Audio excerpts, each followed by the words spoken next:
हम क्यों बार-बार परेशान होते हैं? हम बार-बार क्यों इतने उलझ जाते हैं? हम क्यों बार-बार इतना विचलित चित्त हो जाते हैं?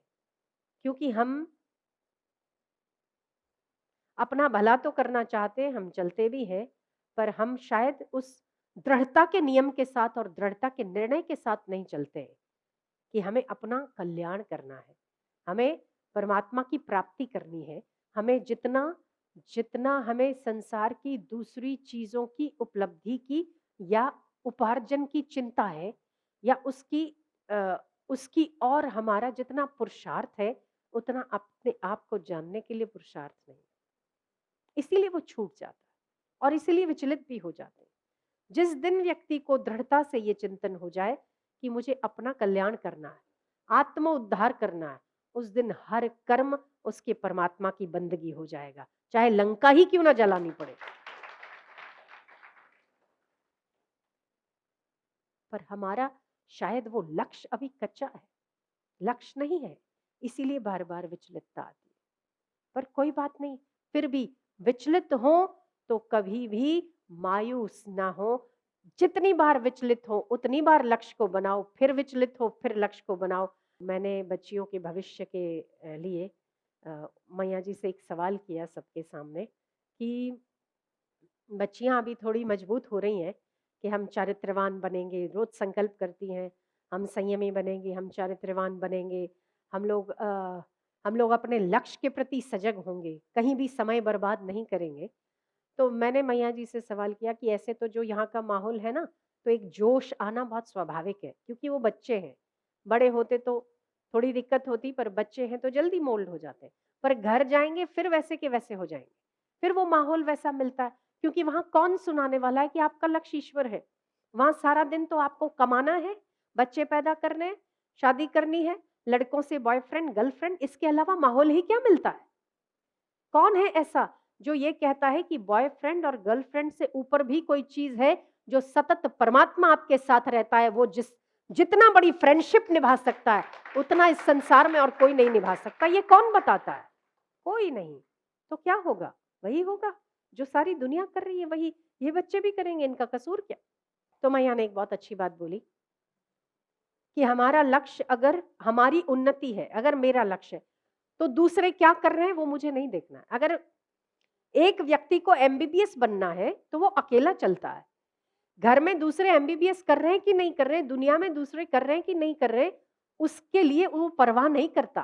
पर उसको करना है ना, तो जितनी बार उसका लक्ष्य छूटता है उतनी बार वो फिर से लक्ष्य बनाता है। ऐसे ही अगर इंसान का अपने कल्याण का या ईश्वर प्राप्ति का, अपना कल्याण कहो या ईश्वर प्राप्ति कहो, दोनों एक ही है।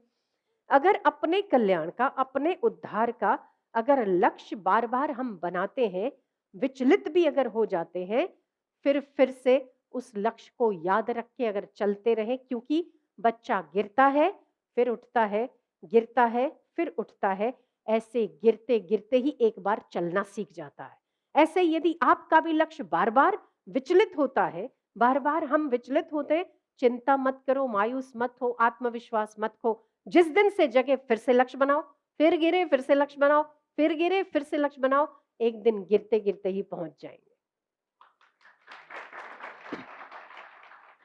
पर अपने भले का काम केवल आपका है, आप ही का जिम्मा है और कोई इसको कर ही नहीं सकता।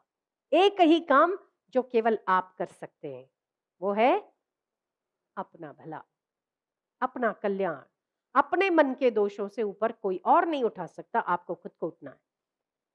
हजार लोग सपोर्ट कर सकते हैं, हजार में आपके भगवान कहो, गुरु कहो, विचार कहो, शास्त्र कहो, स्वाध्याय कहो, नियम कहो, प्राणायाम कहो, ये सब सपोर्टिव हो सकते हैं, पर करना तो आखिर आपको ही है। तो चित्त विचलित हो जाए तो निराश होने की जरूरत नहीं है।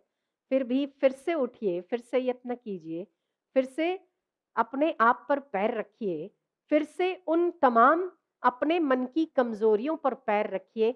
एक दिन आप वहां खड़े होंगे जहां बाहें फैला के परमात्मा आपका इंतजार करता हुआ नजर आएगा।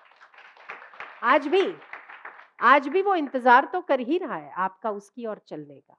पर हमारी बहुत सारी वृत्तियाँ हैं ना अभी तक जो उसे देख नहीं पाती, उसे समझ नहीं पाती। तो जिस दिन हम अपने उद्धार का, अपने कल्याण का निश्चय अपने भीतर कर लेंगे, जहाँ हमारी कमज़ोरियाँ हैं हमसे बेहतर और कौन जान सकता है। कोई भी डॉक्टर इस दुनिया में शरीर का इलाज कर सकता है, मन का इलाज तो आप ही को करना है ना? तो ये ज़िम्मा आप ही का है, तो आपको करना है। वचन केवल सपोर्ट दे सकते हैं, सत्संग केवल रास्ता दिखा सकता है, पर चलना फिर भी आपको है।